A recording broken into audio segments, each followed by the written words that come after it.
All right. Waiting for Jack Bowyer.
Hello? I Hey. did it. Yes, wait, I can turn my camera on. Okay. Hey. Hey, I have a beard, I know. I know. My hair is all fuzzy from the rain, and I was just like so upset earlier. So I like crying earlier. I just get so stressed out about like driving and parking. You need to, Dude, I get like when I get downstairs, like I said, my car might be gone, but I'll deal with that when it I comes. know, the So way it's to get around that is to take public transport for a week and you'll miss your car so much that you'll never be unhappy again. fine. Maybe that is the way. Oh man. Yeah, wait. Does Alice like the beard? Yeah, well, actually, like a couple of days ago, I wanted to kind of get rid of it, but Alice liked it, but now it's gotten to the point where it's too much. It's too much beard. Yeah, Yeah. that's funny. It's like, yeah, I was like asking Alice, I was like, basically, I wanted to go for like manly beard, but I was afraid that I was encroaching territory of Islamic beard. So I was like, where is the threshold? I want to be just below it. That's so funny. Yeah, no, this is good. This is a good warm up question for like our our topic. Wait, so did you read that article or no? Just curious. No, If I you wasn't able to because it was like midnight when he said to me, and I was just being in class all day. Yeah, I figured. That makes sense. Well, anyway, I'll just read you some of the passages I really liked. Yeah, wait, let me.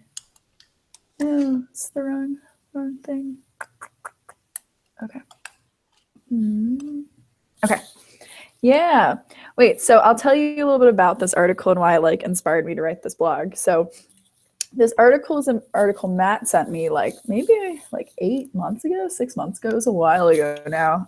And it's about a Goan professor that so Goan, I think you know a little bit about it, right? It's like the part of India that was conquered by the Portuguese instead of the British. So they have sort of Yeah, like a really interesting culture, and they're like an island, so they also have the island culture going on. So this is an article from a Goan professor that was born or like yeah, was born in Malaysia, so grew up in Malaysia, and then didn't like go to Goa until like later points in his life, and is now like an Australian citizen. So he's like a professor at the University of Helsinki, Australia. So he's like has a very interesting like amalgamation of cultures, and he like talks about it. But like literally the first two paragraphs struck me, and after I read this, I was like, all right, I gotta like write stuff about like multiracial identities because it's so interesting. But yeah, I'll just read you the first two paragraphs and I'd love your reaction to that. Okay, so it says, a couple of days ago, someone dropped by my office at the University of Helsinki to speak to me. She looked at my name on the door and then inquired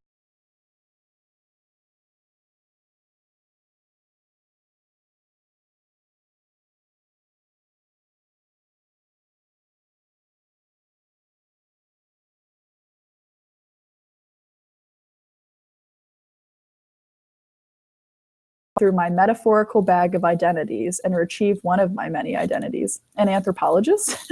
However, he's an anthropology professor. He's like, however, I know that this is yet a question that is asked in a quest to pigeonhole the respondent, to locate the person one is inquiring about into an imaginary map of a collection of identities, typically cultural, national, or ethnic. So yeah, I would love your reaction to that because I think that phrase, like a metaphorical bag of identities and being able to reach in and grab one, something about that really struck me. So yeah, I would just that would be like the first question. I'd just love your reaction to that. Well, basically, I think that's a really interesting way of putting it because some people clearly can see past their identity being simply like, I'm a white British guy, to multiple facets which in sort of total make up who they are as a person. But I think other people have they've already compartmentalized these ideas about people. They'd be like, oh, like Hispanic looking guy, he's Mexican, he's got like tons of kids, he's got like an attractive wife, and like, you know, they're Catholic, and there's like, oh, she's Chinese, like she eats like rice every day and her parents want her to be a doctor. Like, I think it's great to not, I think we should all strive to not compartmentalize people like that, pigeonhole like these identities, but I think we're all guilty of doing it. I think everyone should actually strive to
like these identities, but I think we're all guilty of doing it.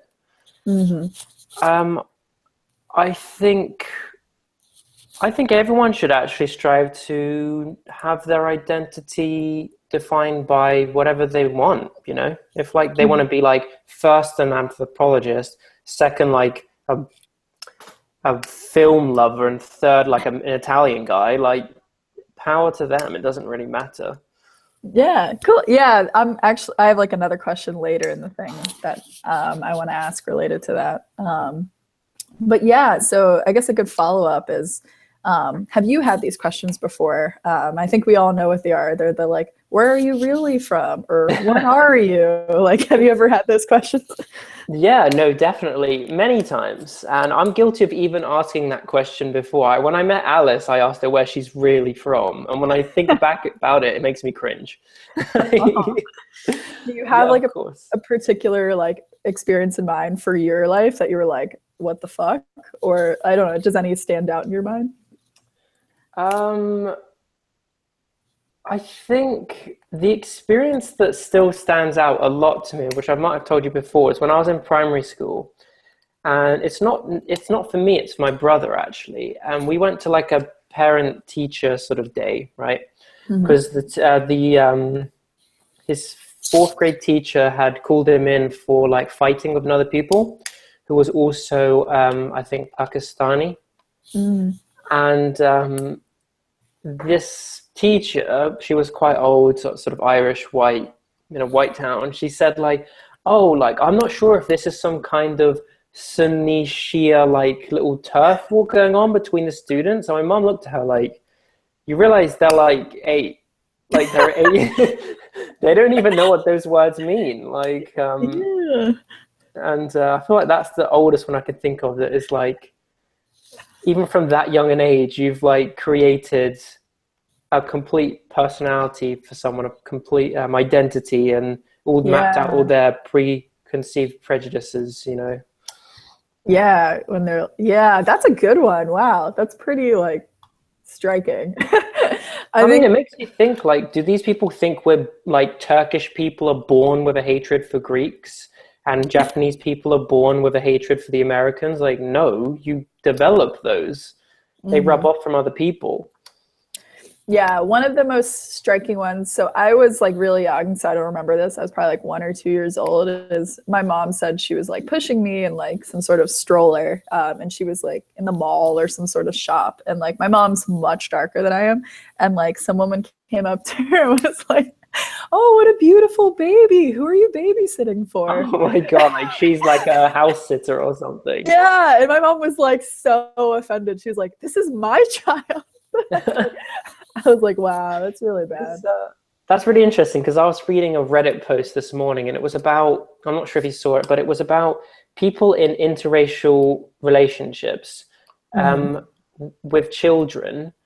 What have been your experiences like of other people's opinions on you? And there's been multiple where it's like, oh, like Asian guy, white wife, or like Hispanic, Mhm. black guy, white wife. And people, one guy, he went into a store with his child and they actually took the kid away from him, like because the kid was visibly upset, throwing a kid tantrum, and they called the police and everything, like he's trying to kidnap her and whatever, and it was all just because they didn't look exactly, the kid was mixed, so they looked different enough that people didn't even believe that that was his proper child.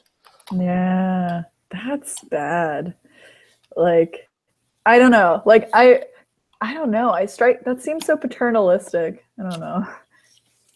Not I good. don't know. Just I think it also helps that like if the kid's like a white kid, like white blonde, and then like the father is like visibly different, like darker skin, then people like instantly look at you a bit different. Like, Yeah, definitely. So this is like sort of like baseline questions that I want to ask everybody I interview. But so I'll go through them. But so where were you born originally? I was born in Poole, which is a southern seaside town in the UK, in England. Okay, cool. What nationality are you? Or do you have dual citizenship anywhere? I have a Turkish and British nationality. Okay. What ethnicities and then also what races, because they could be different, with what ethnicities and what races do you identify with? I usually put myself down as mixed other Okay. because Middle Eastern people aren't usually very well represented on ethnicity surveys. So, or I'll put like, yeah, there's never sort of the option to say Turkish, although I think I've seen it a couple of times now. And I think I just prefer to go for mixed other. Okay. Yeah. If you had the option, would you put Turkish and British? Would that be your like ideal? I think I would put Middle Eastern white. Okay. All right. Yeah, that's good to know because it's like so interesting. Everyone thinks of it differently. Like that's why I was curious. I'm so what options do they give you? I actually this wasn't one of the pre-prepared questions. I'm just curious. Like what options do they give you on the census in the UK? Because I know what they are in the US, but I think they're different, right? Like Oh, there's a lot of them, but they focus on like the target group. So in regards to like Asian, they'll mean like South Asian, so Indian, Pakistani, or East Asian.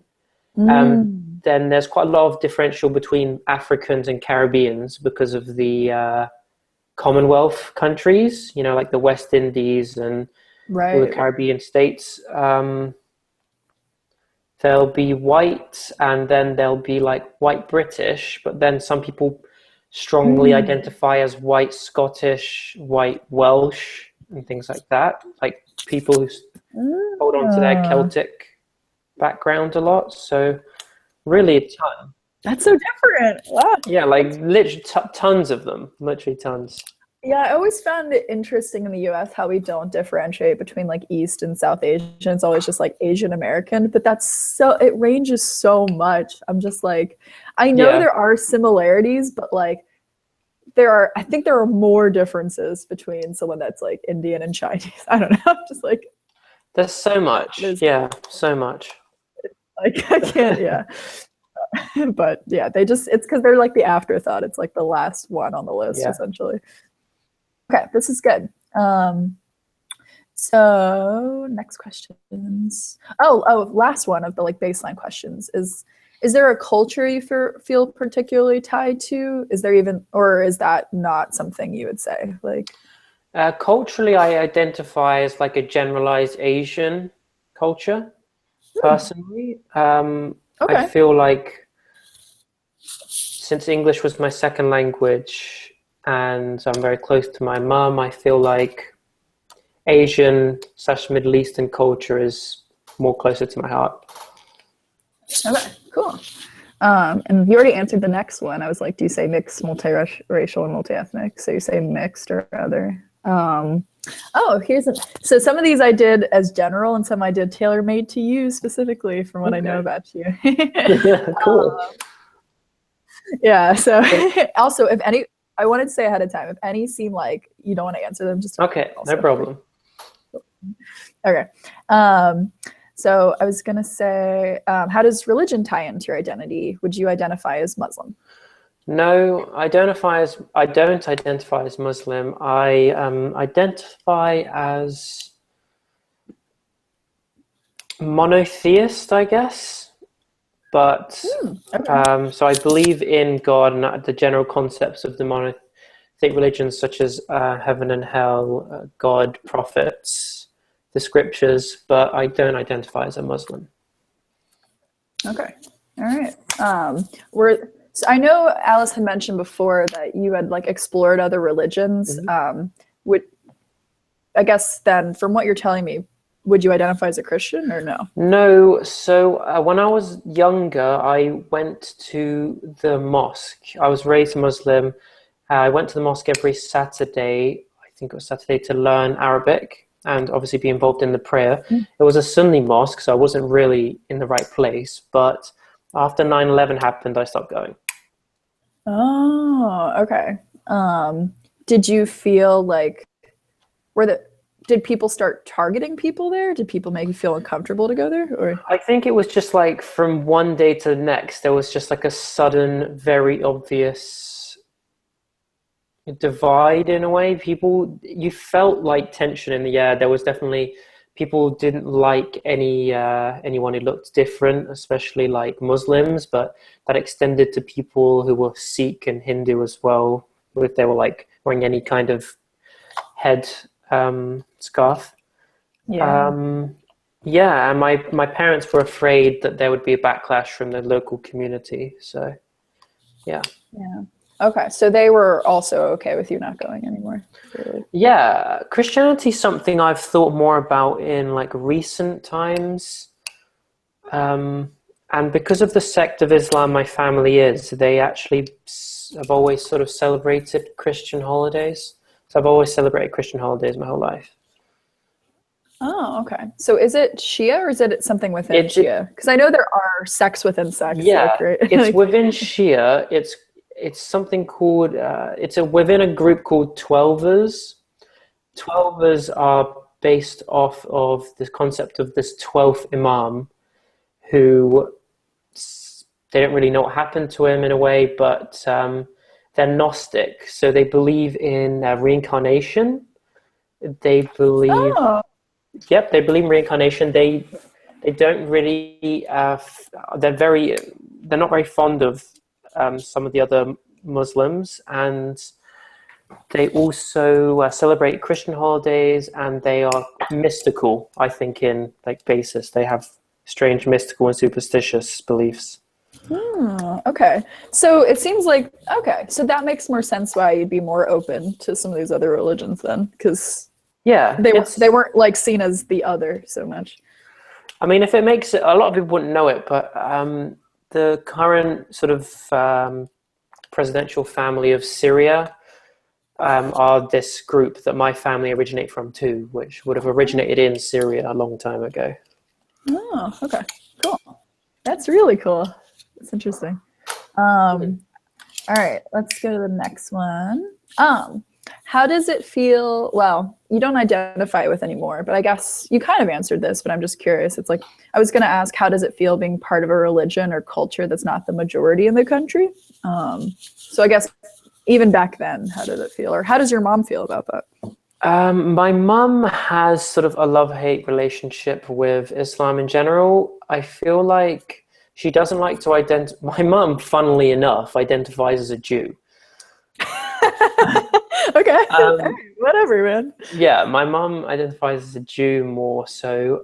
It's strange because we've kind of had this Franken religion our whole lives where we don't eat pork, but we eat shellfish and we eat kosher, and we believe in haram, and it's really quite strange. And you celebrate Christmas.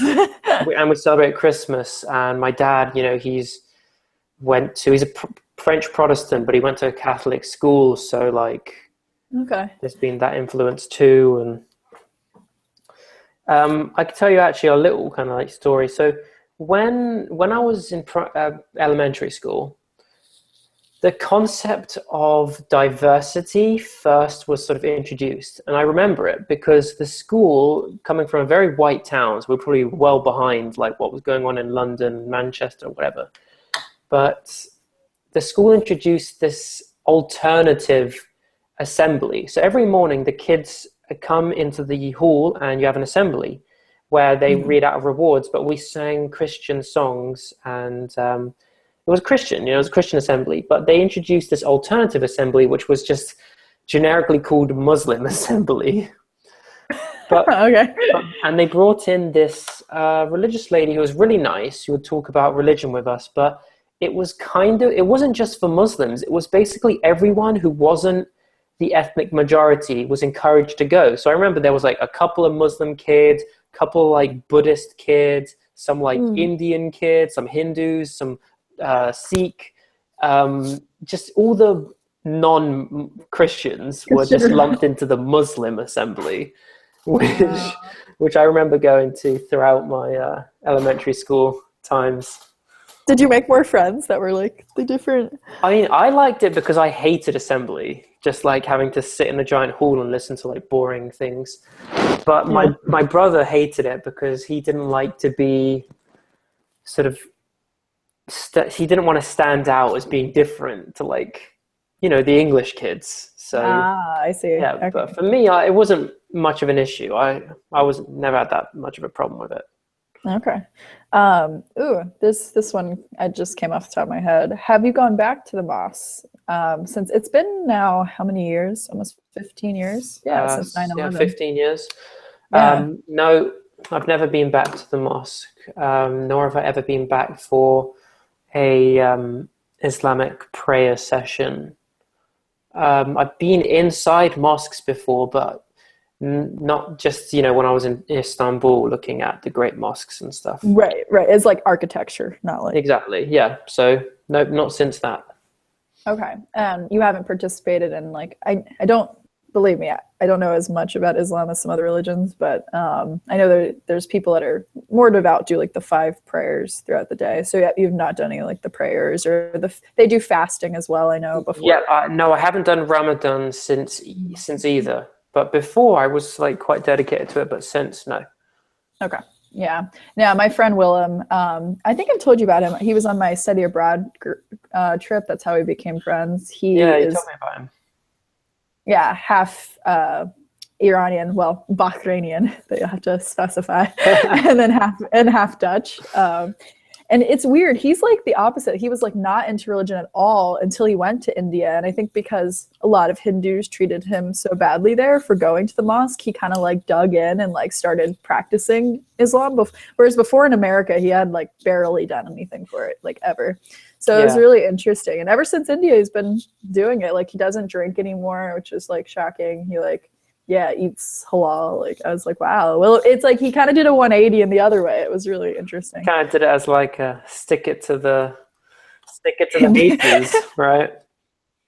Yeah. Well, also like I have to admit, this is like a weird time. There's like that. I don't know if you've heard of it, but there's that alt-right Hindu group called the Shiv Sena, and they were doing like attacks at the time, and like it was just really bad.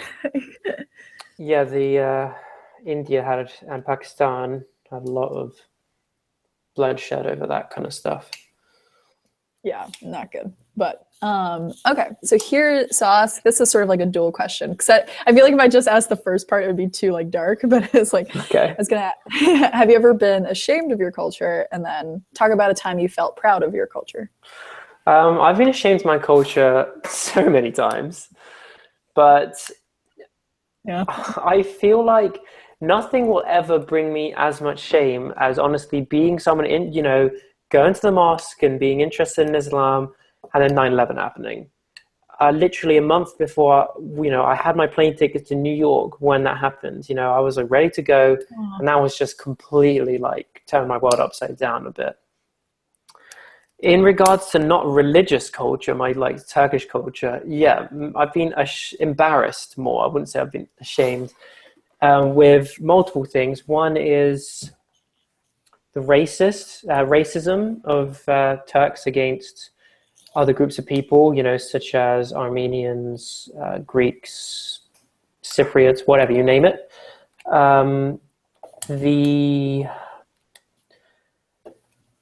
When you see messages online, like of these like pervy guys on like girls' profiles, I see a lot of them are Turkish. I don't know if it's just coincidence, but that makes me ashamed. Okay. And a little bit how like Turkish people like are quite passionate. You know, they never do things in halves. So there was always like a lot of arguments. My mum would always have like arguments with people in public and stuff, and that was kind of embarrassing. Okay. When I've been proud of it, I've been proud to be Turkish. I've always held pride to be Turkish in one side or to be like Middle Eastern because of, I don't know why. I just feel like when I read about like the history of Turkey and when I like meet the people and how the hospitality there, it just makes me pretty happy and proud. also, I honestly do identify like, yes, I am like Middle Eastern, but also white. And I do have a lot of like pride in British culture as well, about Mhm. great things Britain's done. We've done a lot of bad things too, but I've always thought that London to me is kind of like the greatest city in the world. No, that's good. Yeah, I was gonna ask if you didn't say anything about Britain, I was gonna ask like, yeah, do you feel any pride or shame for the British part too? But that's good. Um, okay, so this is good. This is a good question to follow up with. What stereotypes do you see in Britain related to race, and then what are your stereotypes of British people or Uh, Turkish people? Either actually. okay, so the stereotype I see, so racial like sort of stereotypes, right? So something I like Yeah. to call like quiet racism. Okay. So unlike perhaps America and most of the world where like racism is overt, like it's like I'm white and I hate you because you're black. Like, okay, like in South Africa or whatever, that happens. Where in England, that doesn't really happen unless you're talking about, it's not common. And it might be a testament to like the British polite persona, but if you look around in England, in London, every supermarket, every crappy job, every cleaner, street sweeper, um, every menial, blue collar job, um, is a black or Indian person doing it. It's not coincidence. There is definitely a sort of quiet net that keeps them all down, I think, where they Hmm. won't outright say like, oh, go back to where you come from. Most people won't, but they will hold these prejudices, and in their little circles they'll talk about them, but they just won't fly banners saying it. Okay. In wake of Brexit, you did see a bit more banners going up, but I think that's very un-English. I honestly do. I feel like it's not English to tell the truth about who you hate. Yeah. So that's Hmm. one, I think. In regard, what was the second question? What stereotypes do I have? Yeah, the British or Turkish people. So Turkish people, I think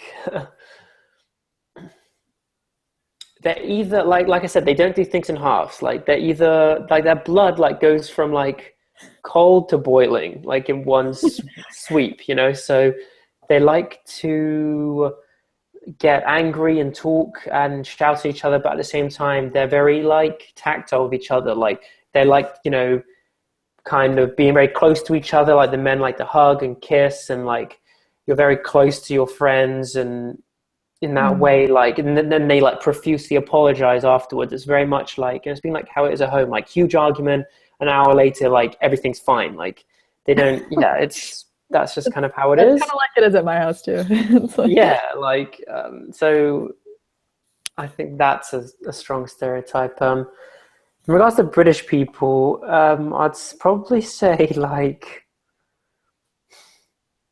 I'll give you an example. So like you have like you have your friend round. He could be like your best friend, and you've got a can of Coke in the fridge, and then you've got a bottle of water, and you want that can of Coke. But okay. you'll still ask your friend, do you want the can of Coke or the bottle of water? But you want them to not, you want them to say the water. But the other friend is also thinking, I want the Coke, but I don't want to say the Coke because I know what he's thinking. Okay. So, the friend would say water. And Okay. in that So it's way, it's kind like of passive aggressive. passive aggressive. Oh, I was gonna say reserved, but okay, passive Is aggressive. reserve also passive aggressive? I feel like passive aggressive is something you have to master in England. Being polite yet being rude. I've heard that from British comedians. Also, like I love John Oliver. It's like whenever he likes to do like British humor, like you can almost tell he does like a switch from American to British humor. It's Yeah. funny.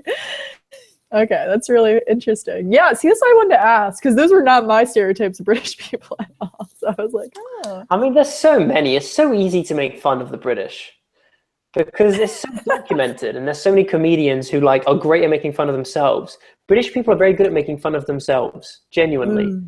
Okay. Yeah. That's why the comedians are so great.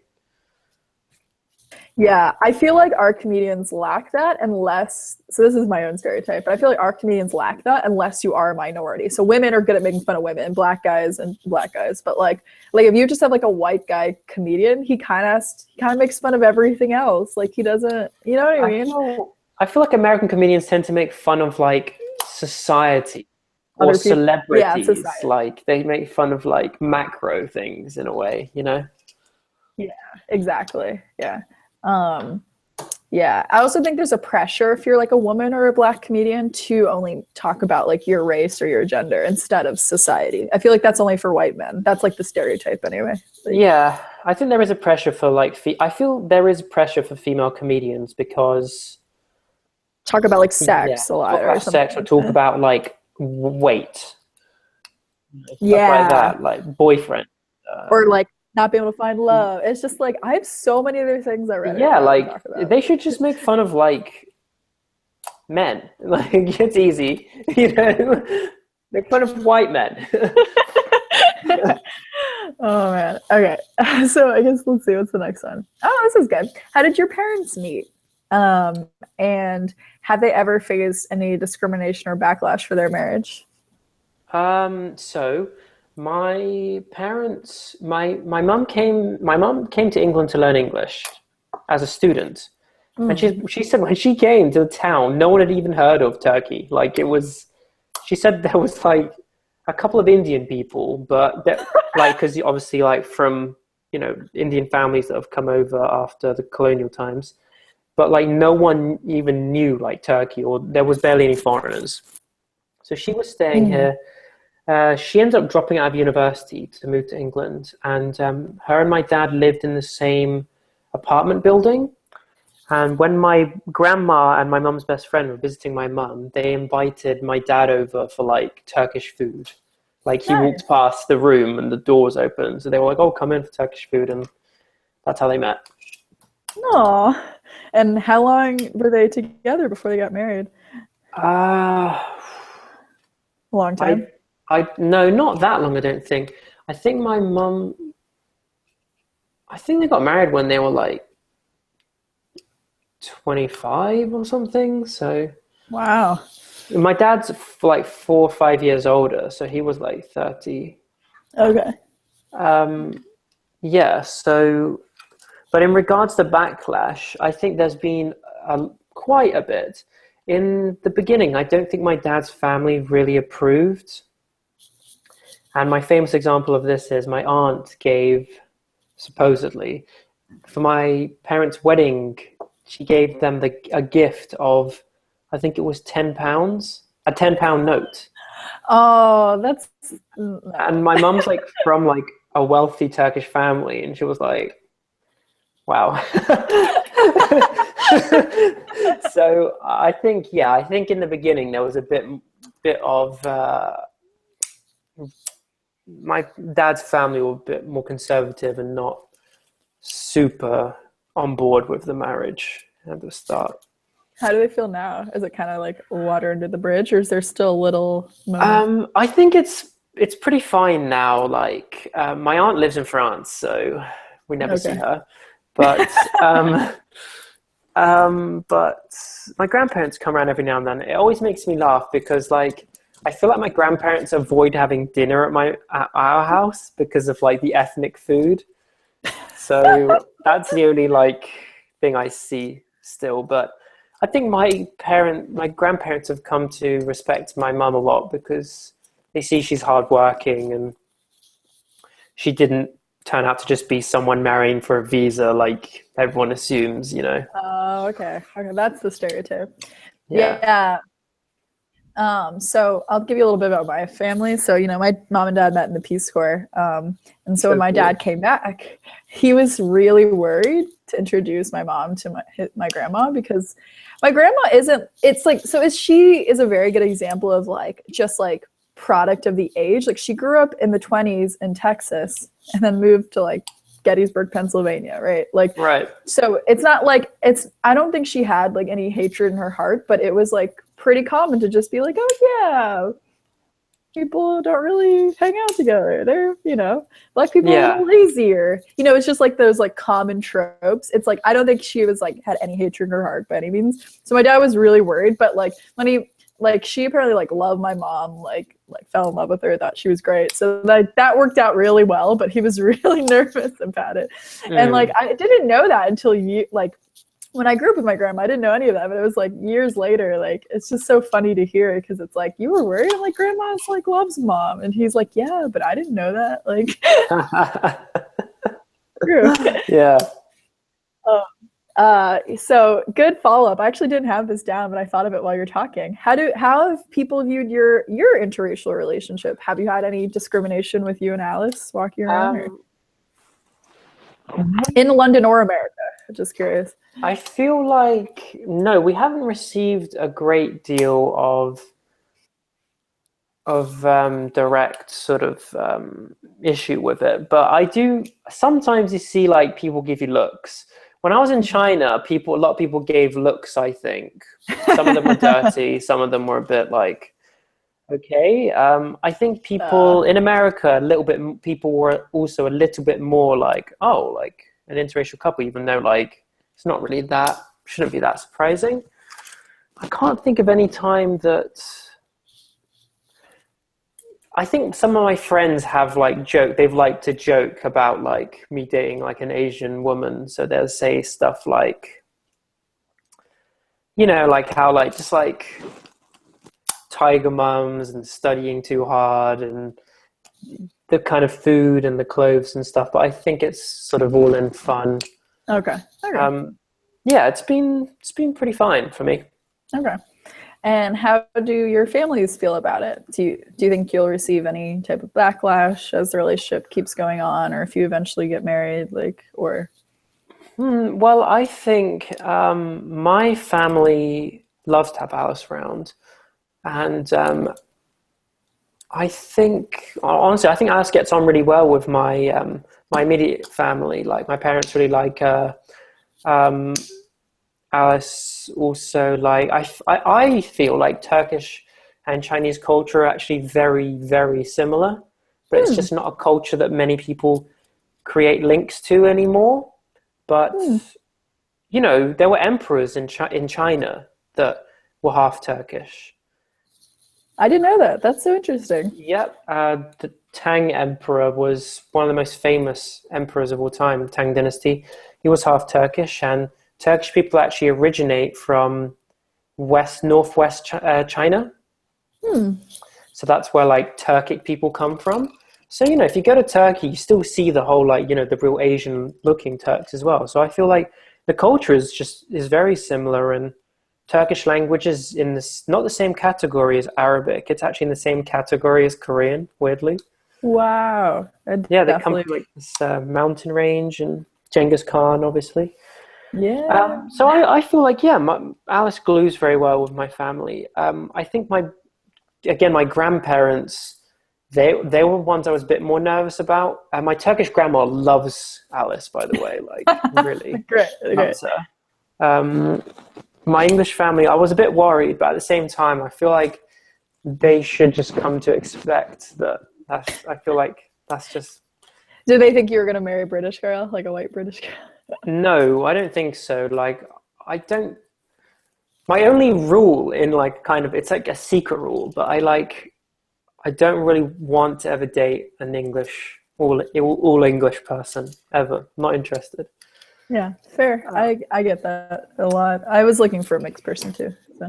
In regards to how I've been welcomed in Alice's family, it's been a bit different. I think Alice's mum during the long distance time was like a bit skeptical naturally, and I've never built like a very close relationship with Alice's mum. Like she just doesn't. We don't talk that much. I feel it's a bit of a language barrier. Yeah. When I went to China and met like Alice's grandparents and her dad and stuff, like I love them all. Like literally, I love them all. Had such a good time. They were so welcoming. I never felt like an outsider. I feel like I was very included. So you met her And dad too. yeah, no, actually, Yeah, I didn't know that. We went on. I've actually spent a long time with Alice's dad and mum because we did obviously that road trip across America with both her parents. We drove from Chicago to Key West, Florida. Oh, that's right. For some reason I didn't associate with you being on that. I Yeah, also didn't no, know her dad was on that. I thought it was like her mom, and Kelly. I didn't know you or her dad were on that. no, yeah, like her dad came over and I came, and we also did like a basically equivalent length trip in China as well. We Oh, did like a huge road trip with like even the grandparents and stuff. So, and when wow. Alice went back, we parted ways in China. So Alice went to the US and I went to the UK. And there was a few hours I just spent with her dad. It was really fun. His English is really bad, but like we went and like drank and we ate bugs. So Yeah. we had a good time. Very That's nice great. guy. Oh, that's really cool. Wow, He's I didn't know that. he's very passionate about me coming to the US after I graduate. Interesting. Okay. Yeah. Huh. All right. Well, I will keep rolling the questions, but that's just good to know, like personally. I didn't know like you had interacted with her dad. Like it's funny when she tells these stories, she doesn't include him as much. It's weird. Yeah, I mean, I feel like I've spent a lot more time with her mum, but I think I know her dad better because he wears Yeah. his personality more on his sleeve kind of thing. Yeah, I would agree with that. Um, I think Alice's mom has like um trained herself over time to not like give away a lot, you know. I think Alice's mum's like an absolutely lovely lady. She's very like, I think she's very caring. Like that's the impression I get from her. Like when I've been like unwell, she's very Like like attentive and caring. So she's like intense caring. Yeah, she's like she's like very she's like caring. a real she's like a real mum. Like she's a good mum. Yeah. She does every mum thing right. That's funny. Yeah, no, I remember once like I think this is the first time I went to visit Alice and her mom, like the very first time, and like I had taken a train, never do this. I took a train from Philadelphia to Chicago, never again.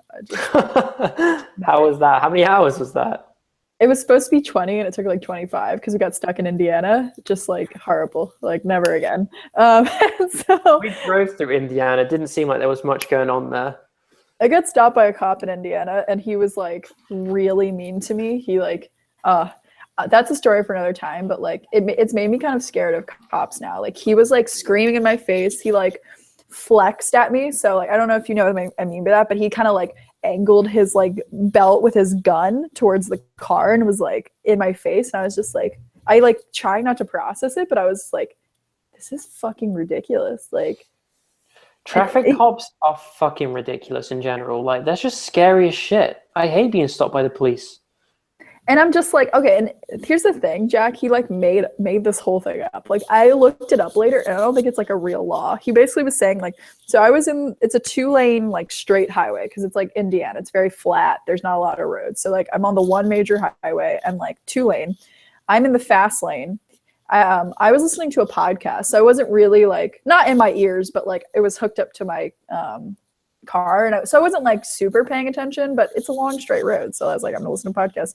And like behind me, there was a cop, and like I have never heard of this rule. He didn't even have his lights on. So here's the other thing: he's just a cop driving, like no lights on. He wasn't like going after anybody, but like I think he basically pulled me over and said that he was screaming that like you can't like block a cop if you're like you're supposed to like get over and like give him the lane. And I was like, no, that's not real. Like unless he has his lights on and he's like pursuing someone, like I don't need to get out of a cop way. He's just a car on the road. Like, but he was screaming at saying like, did you know it's a $250 fine? Like you can't block a cop while he's driving.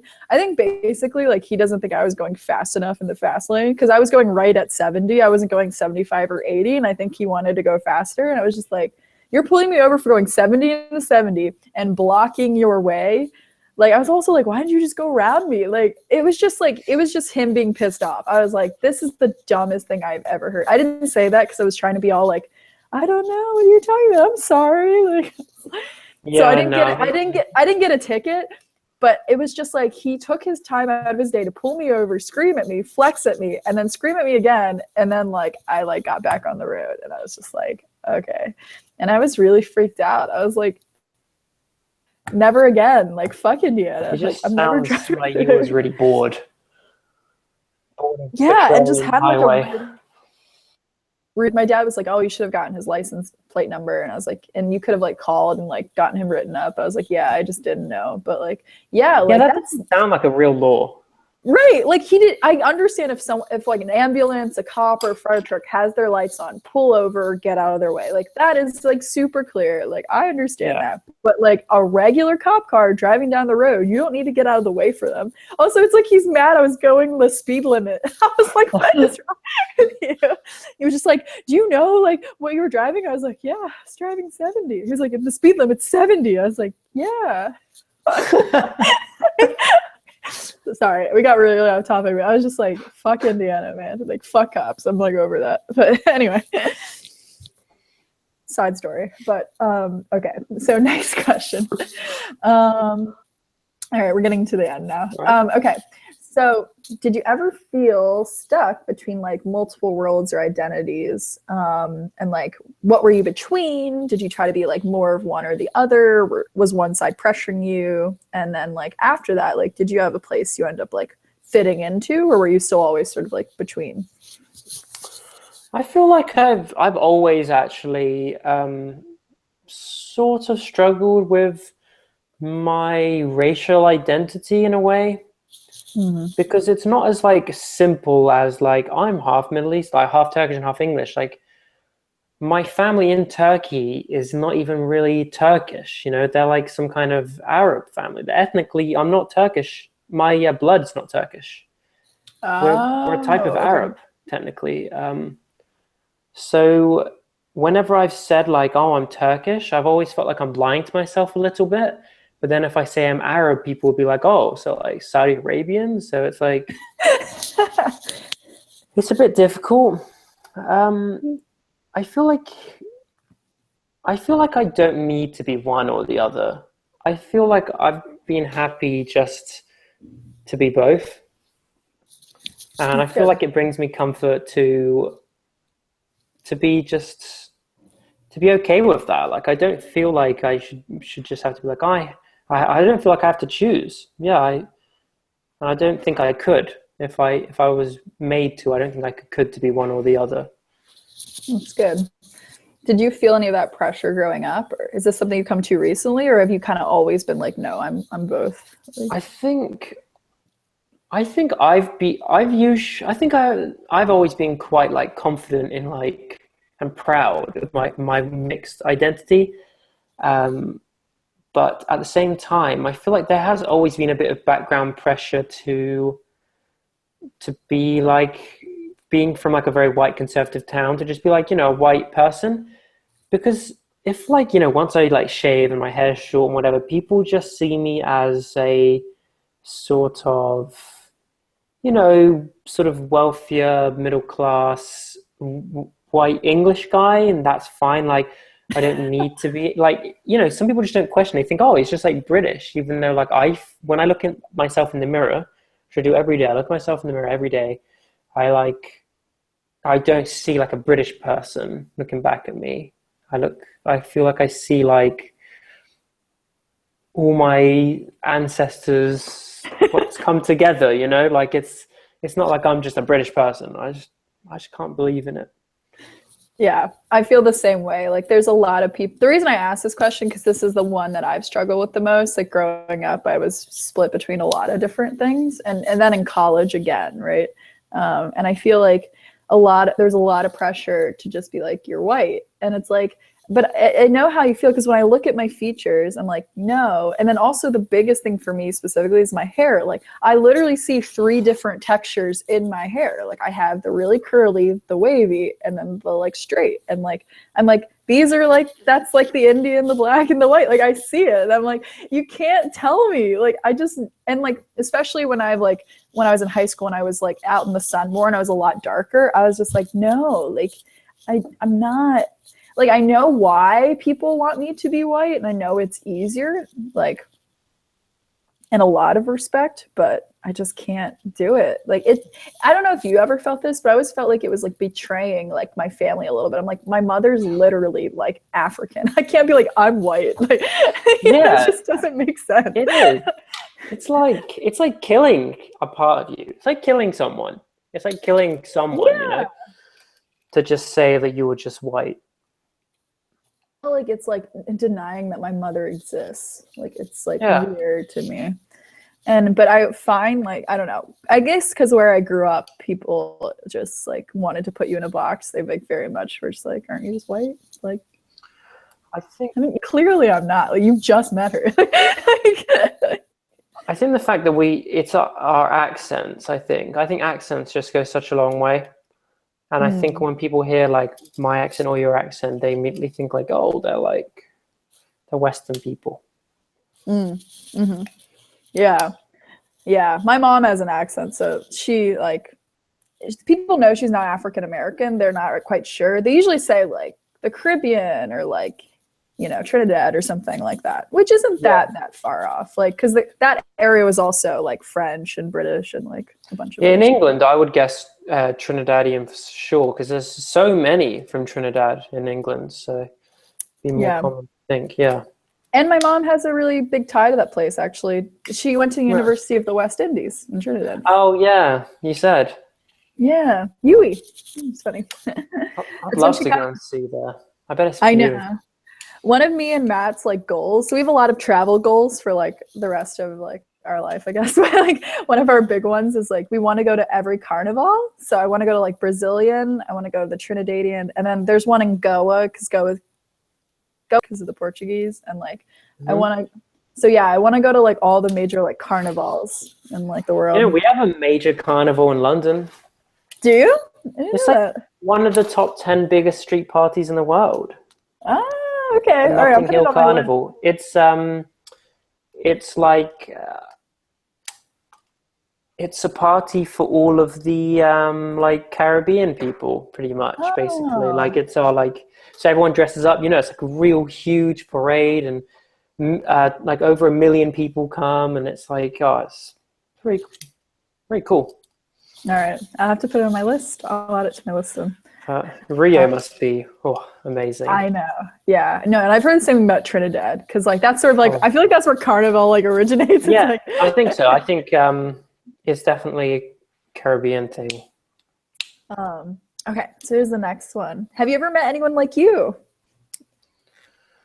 Well, funny actually, because my mum's best friend, Turkish people, you know, they meet other Turkish people, and a lot of Turkish women married British guys because they wanted visas, right? So one of my mum's best friends, she has a daughter and a son who are obviously half Turkish, even though she's not like Arab Turk like us, she's Turk from Istanbul, and the dad was white British, and we've been sort of friends with them. Like the girl was born 10 days before me, so we've been friends with them like our whole lives. Oh. But at the same time, what was interesting is growing up, they never, they were so afraid of like showing that, like their mum was Turkish, that they completely suppressed it. They never learned the language. And I feel like they look even British, like they became fully British. And my brother and sister, really, their Turkish isn't very good either. So in regards to meeting a half Turkish, half British person, yeah, I've met quite a few, but to meet one who can speak Turkish, not as common. Yeah, that makes sense. Wow, I would think the answer would be no. So that's like really interesting that you have met somebody like that. I've never met anyone from the same like religious group as us. Yeah, that would be really difficult. I feel like you'd probably have to go to somewhere in the Middle East probably to find that. Because of the Syrian war, they're dispersed, so we don't know. Yeah. I think there was only like a couple of 100,000 of them, so there could be anywhere now. Well, actually, I feel like you're doing such a good job of leading me into the next question. It's like we're like very in sync because like the next question is, or like double question is like, do you consider yourself part of a diaspora, and has colonialization affected your life or lives of your family members? Wait, what's a diaspora? So a diaspora is either due to colonialization, it could be civil war, it could be like, just through like natural migration patterns, like your race or people have moved across the world, and it's like known that there's groups in certain places. So for instance, like the Indian diaspora, there's a ton of Indians in South Africa, and there's a lot of Indians in Malaysia. And like in London, right? In England, tons of Indians. In England, right. Yeah. So that would be like the Indian diaspora, in the Caribbean, like, and so like the African diaspora could include African Americans, depending on like how close you are to your African heritage. Like it's okay. It's yeah. Well, in regards to colonialization, not really, because Turkey was the Ottoman Empire for like the majority of the last millennium, which was never colonized. It was a pretty weird empire, though. However, I don't think it's like, oh, they moved in like I feel like my mum was a bit more of like one of the early birds, I think, to actually come over here. So I don't think she came over as like a bulk group. Mm-hmm. However, in regards to Turkish history, I think Turks are nomadic people. They technically don't have like a land to call home. Like they've just moved all across Asia. So I like to think that like Turkish people are from everywhere in Asia, all the way from China, all the way from East to West Asia. This is one I just thought of now that you're talking about that, because since you said they're nomadic people. So where would you consider home? And do you have multiple homes? I'll give you a few examples. Like I think of Maryland, I think of Philly. I would also think of like Pune in India, and also Japan as like my home, like places I felt very connected to. Yeah, I'm just curious. I'd consider my hometown in the UK home, I think, more than anywhere else. Bournemouth. I'd consider London a home. I've been here for 4 years now, and I feel like, I don't know, I feel like I'm very much integrated as like a Londoner now, you know? I've got a lot more time to stay here as well. And I met Alice in London, and just like so much history in London for me. I don't know if I have any other homes. I think I'd only consider those two as my homes, truly. Yeah. Yeah.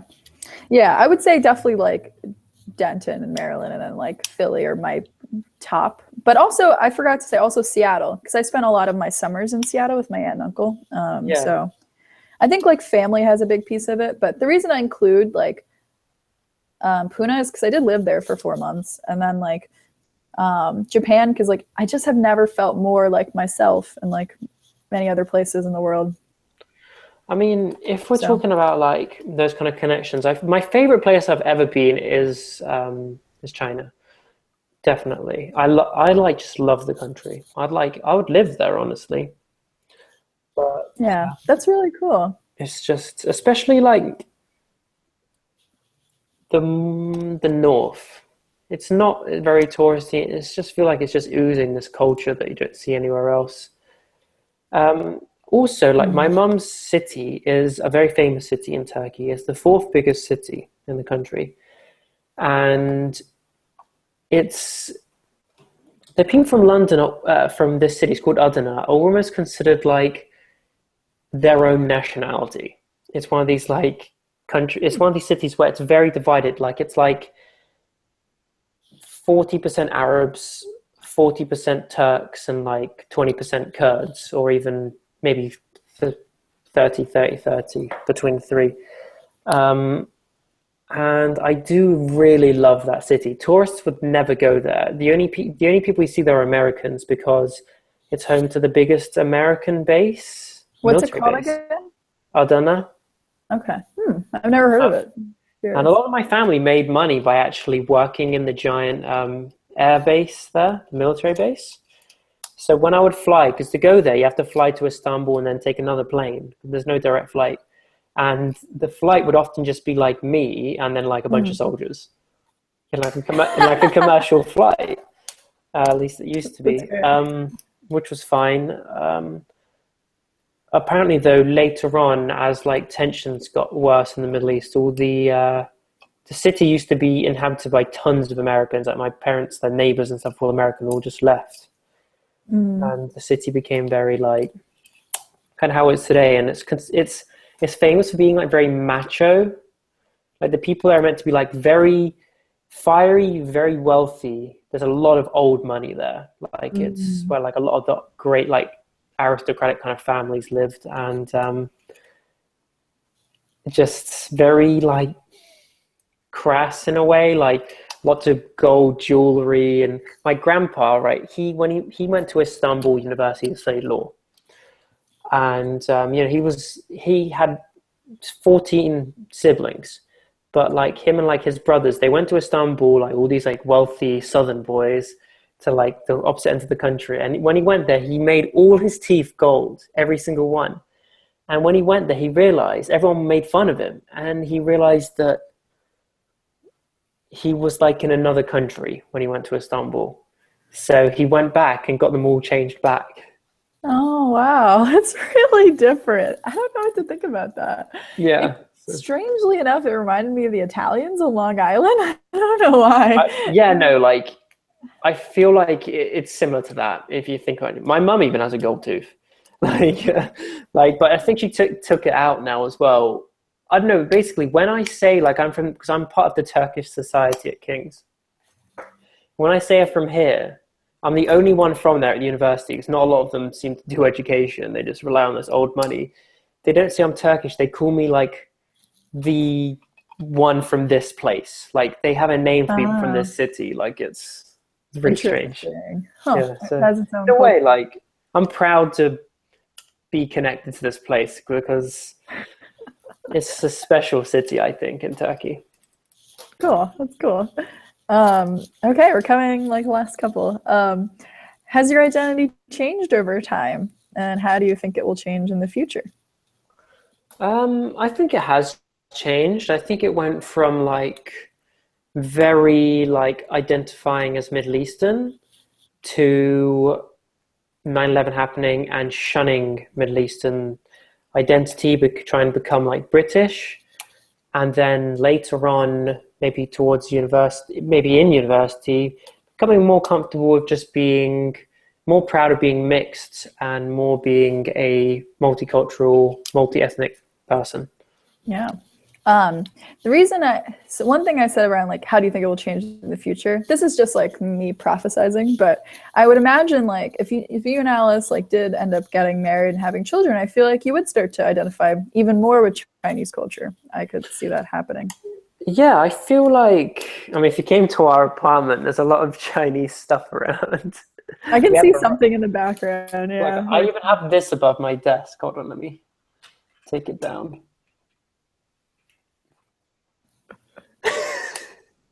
It's a charm.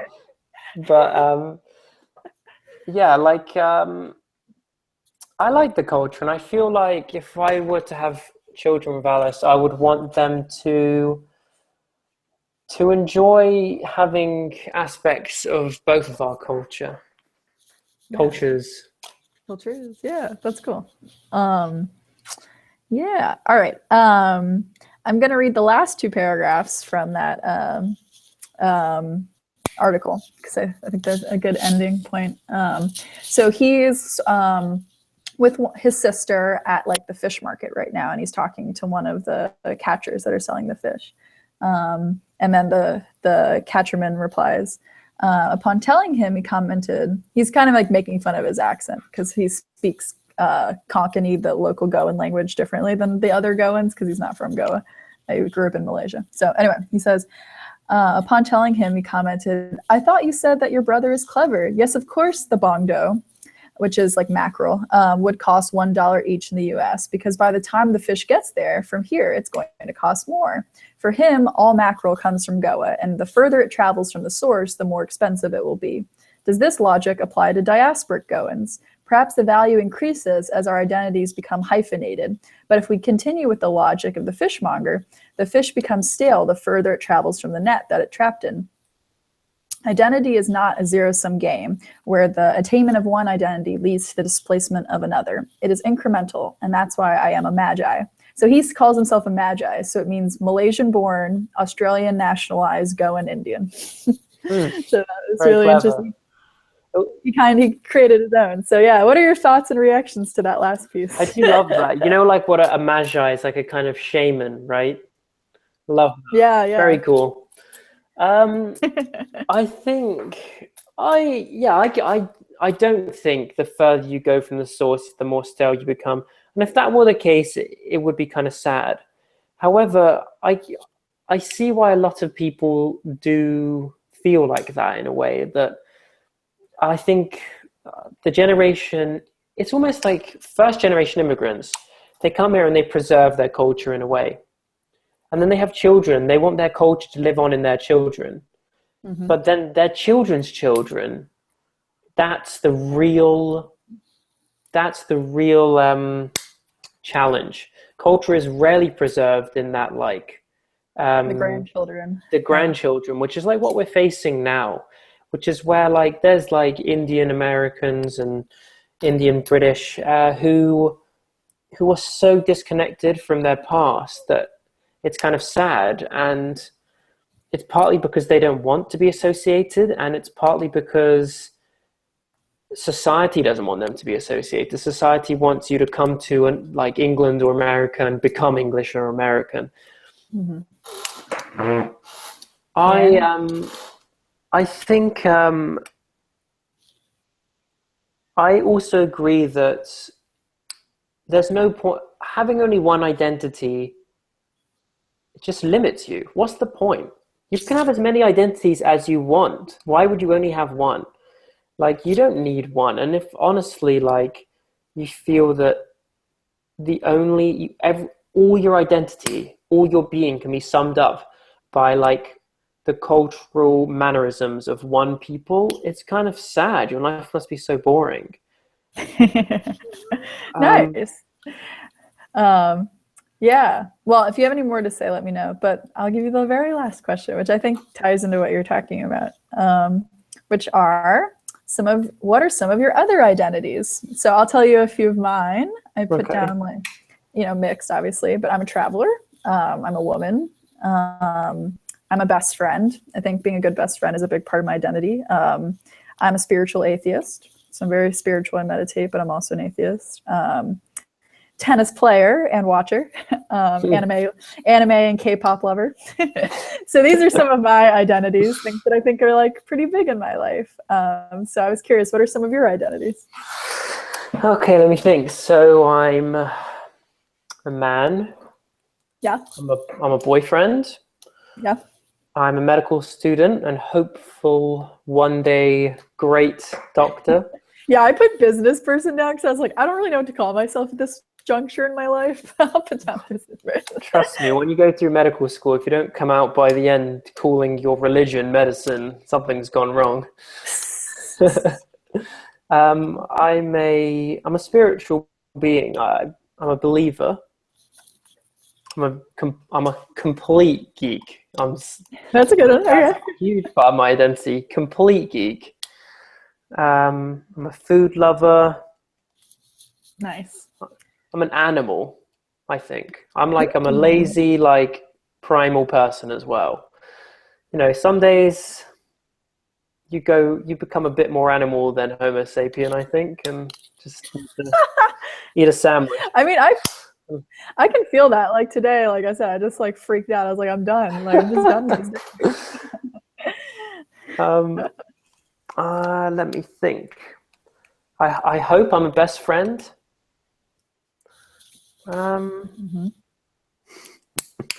That's fun. A brother. That's good. Yeah, your brother. Yeah, I put down like daughter, friend, girlfriend too. I put those. I like to think of myself as like an ambassador.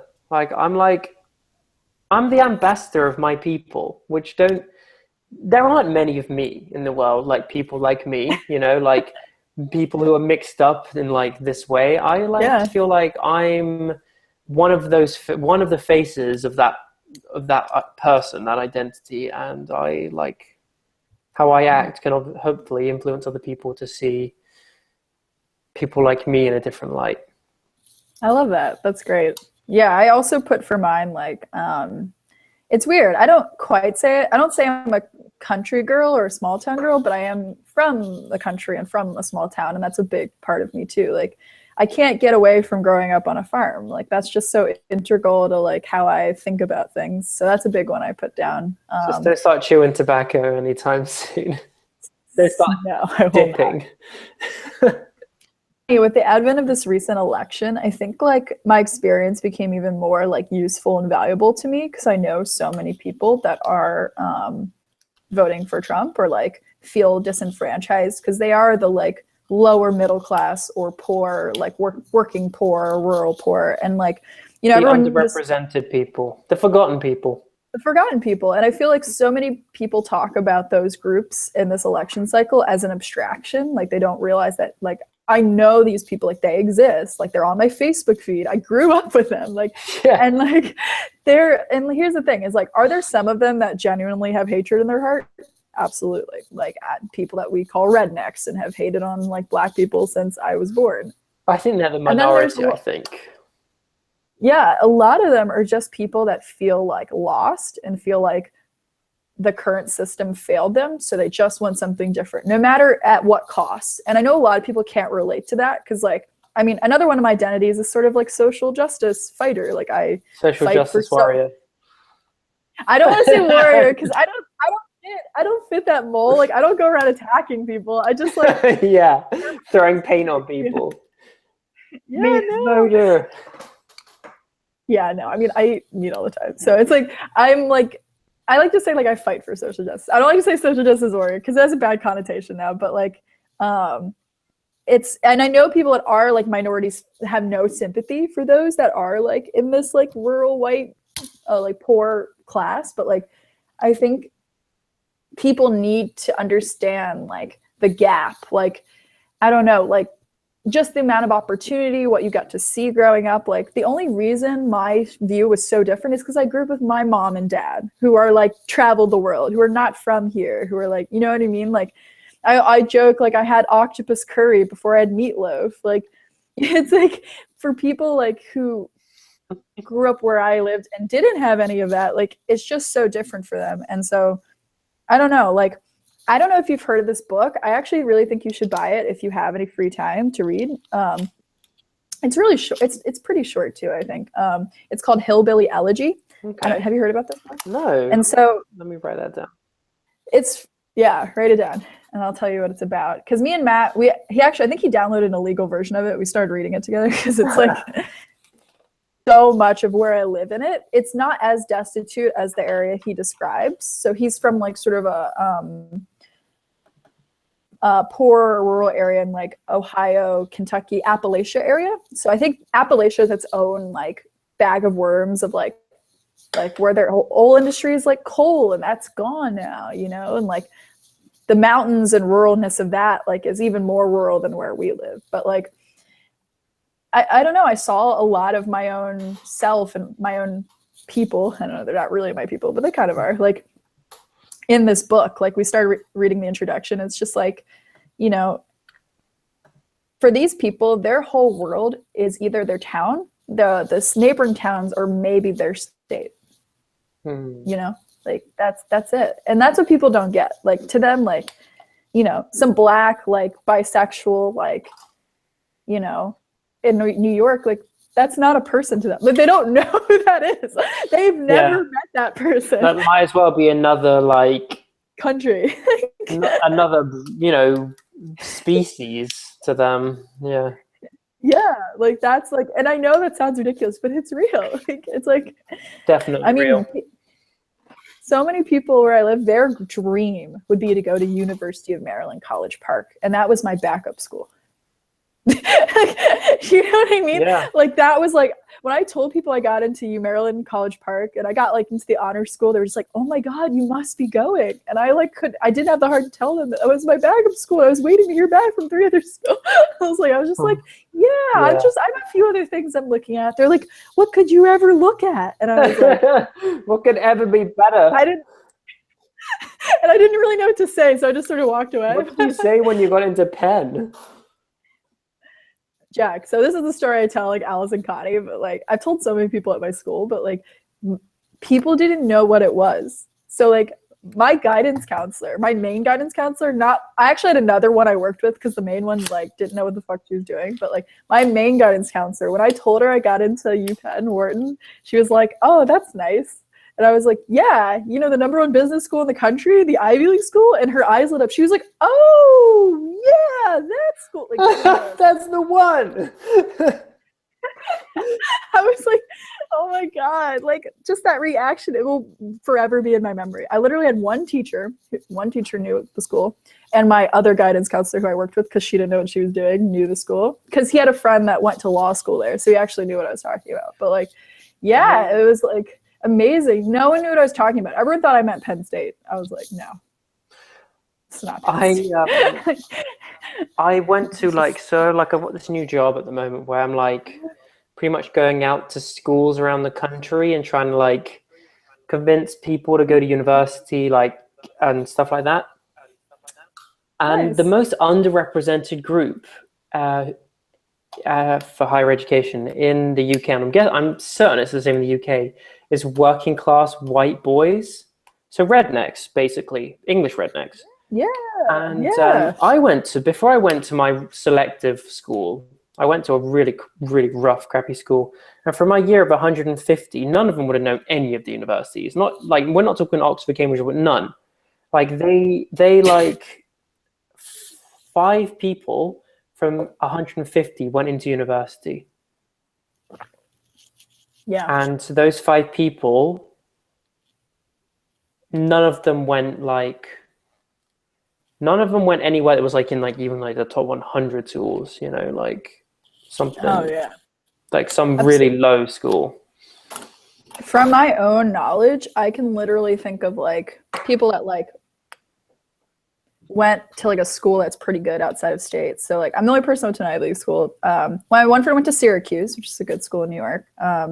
My best friend went to Pensacola Christian College, which is a top nursing school. So she became she got her bachelor's and master's in nursing. Cool. We had one girl go to the Naval Academy. That was a big deal. That's pretty impressive. Yeah. She wasn't from here. She moved here the last 2 years. Like she kind of had gone through private education first, and I was like, good. Like it's like not You're surprising. not from around here. It's true. I mean, also this, I'm not gonna even like hate. She was very smart, but she also was like either Puerto Rican or Guatemalan, and like I'm sure that helped too. Yeah. And she was just a badass, like Brianna Valadares. I still remember her. She knew what was up. She's out there like shooting people now. I don't know. She graduated as an officer. I don't know what she's doing now. I don't know if you get stationed or like do you go to work? She's stationed somewhere. You're nearly guaranteed when you're in Navy. She's probably like, yeah. Well, no, she could be on an aircraft carrier. Who knows? Like I have no idea. And that's basically it. Like if anyone went outside of state, it was like to Virginia, so Maryland to Virginia, and like it was to like tier 3 or tier 4 schools in Virginia, which like I don't know, it just wasn't like a thing. So 50% of my graduating class, so that we had 270 in my graduating class, 50% went to community college, so that's really common. 25% were doing nothing. So I'd marked like, don't know what I'm doing after high school. Like just, I don't know what they're doing now, honestly. They could be working at Walmart most likely. I think only 10% went outside of, only 10% went to 4-year schools. And of that 10%, 10% of that 10% went to schools outside of Maryland. So I don't know what that is, what that number would be. So like, what's 10% of 270? That would be 27. So like 3 people. 3 people. Yeah, and I named the 3 people. Yeah, so me, Leroy, and Taylor. Yeah, there you go. When I like, it's like when I went to like this really good school afterwards, I remember I came back to like visit some of the teachers, and some of the teachers were really not nice. They were like, "Oh, like, do you even like it over there?" Like they thought I came back like better than them or like above them, you know. And I was like, that isn't why I came back at all. Like, just some of the mean teachers, and yeah, like. Oh, yeah, I have that too. Like whenever I go home, like a lot of some of my old friends that had issues, like I told you about it, my old friend Tom, who'd had like addiction issues and stuff. Yeah. Like, we're not friends anymore, but like whenever I used to come back, he'd just be like, he just thinks I'm like, I thought I was better than all of them. And it's like, hang out with you if I thought I was better than you. You know what I mean? Like that doesn't. That's the problem. That's why my mum always said to me, you can't be great friends from people who aren't in the same social group as you. And I always thought that was so dumb. I was like, that's impossible. But I could see why, like, there is this resentment sometimes. Like, oh, I'm going to medical school in like the 15th best university in the world, and they're like, oh, I'm working in like Walmart, and they must like, they think like, oh, like immediately, like, you know, he's from like a different, like, he's privileged, he's from a different, like, he didn't work to get there, obviously, like, because they didn't even think about what you go through to get there. Yeah. So yeah. It's a bit of resentment. It's so true. I mean, I managed to keep my friend Leroy, but you know, she went to nursing school, and then my friend Mariah, who, you know, has had more struggle and like, but I think it's different because I've known her since I was 2 years old. I think you can keep childhood friends, like if you've known them a really long time. No, I've kept a couple of friends from that school, good friends, but they're both studying to be chiropractors. I'm not sure if they're just being like conned, because I don't know how much of osteopathy is like real. I don't know much about it. I mean, you can make good money at it if you get a good client base, I think. Yeah, I agree, but there's so much competition. Like, you could very easily just be like completely out of work. Yeah.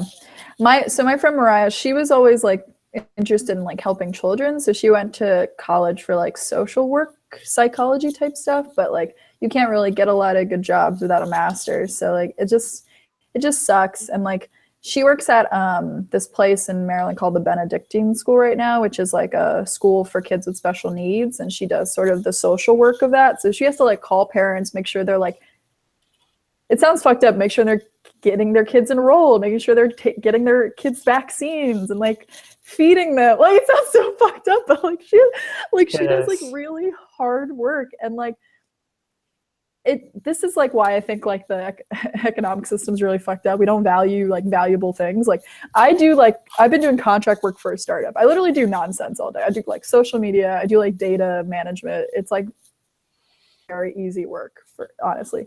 And like in my time period, and I don't even work 40 hours a week because it's contract work. I work like 20 to 30 and I'm making more than her.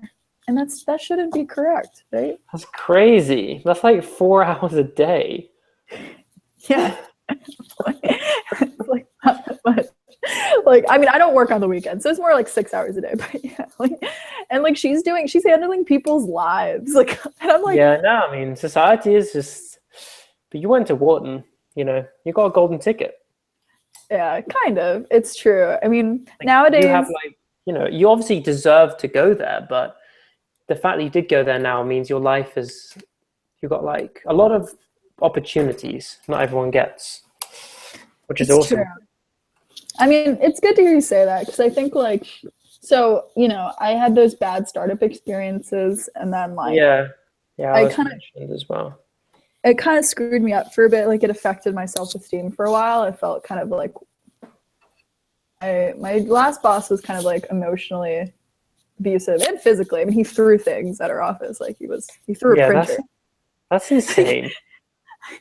And it just took me a while to get over that. And like, so I took this contract work back at the end of March, beginning of April, to sort of like finish my fellowship, like Venture for America, and like keep me afloat. And then my fellowship finished in July. And then like, I don't know, it's like really hard for me to start like putting myself out there again and applying. And like, Yeah. but recently, like I have to get back on the horse. So my boss like contacted me like a week and a half ago saying like, I think because I moved from Cincinnati, so I've been remote now, and he kind of like found a girl that can do like my work and recruiting. So I work for a recruitment startup, and like, so he's kind of like getting someone for two for the price of one. So I get it, and I'm remote. So like he gave me a month's notice. So I'm like, my boss is like, my newest boss has been a really good person, and like, so I'm not like upset at him by any means, but like my contract's gonna be finished soon, and now I'm like, I gotta go find like a job, and I'm like, damn, like it's kind of scary to like go back to the real world, and like, I don't know, it's interesting. Like, you'll be okay. I just think that everyone is miserable about their jobs. It's so rare you meet someone 6 months after graduating like, I'm having the time of my life, doing the job of my dreams. Like, no, those people don't exist. And if they do exist, they're running like no money, because like all jobs suck. Like, it's just how it is. Like, most jobs suck anyway. Working sucks. Jobs maybe don't. But I don't know. What are you thinking of doing? Do you have any ideas? I mean, so I'll tell you. So my like ultimate goal, like it's taken me a long time to come to this, but I think I've known this probably since I like left India when I had the idea. But like I want to start my own business around like well-being. Like around either like life coaching and meditating, and like I feel like I do that for people for free every day. Like I help them through their problems, and I want to get paid for it. And so like I have started training, like I've started doing some meditation training and like practicing and stuff. So getting some certifications. But that's like the long-term goal. Like I don't think that's going to happen overnight. That's going to take years, but like, it's just nice to get started on it. But then like the short term is like, I need to find like a 9-to-5 job that can pay for me while I start building a business, right? Yeah. I'm now looking at I want to look at stuff that doesn't take up all my time the way like, you know, consulting would, because I want time to work on my own business. So I'm looking for something in the nonprofit realm, because their jobs are very like 9-to-5. Like, you know, it's not like working around the clock. It's very like regimented, if that's a good word. I'm looking at a few startups too. Bigger startups that have like 50 or 100 people that have funding and that are like real and not like 8 people in a house.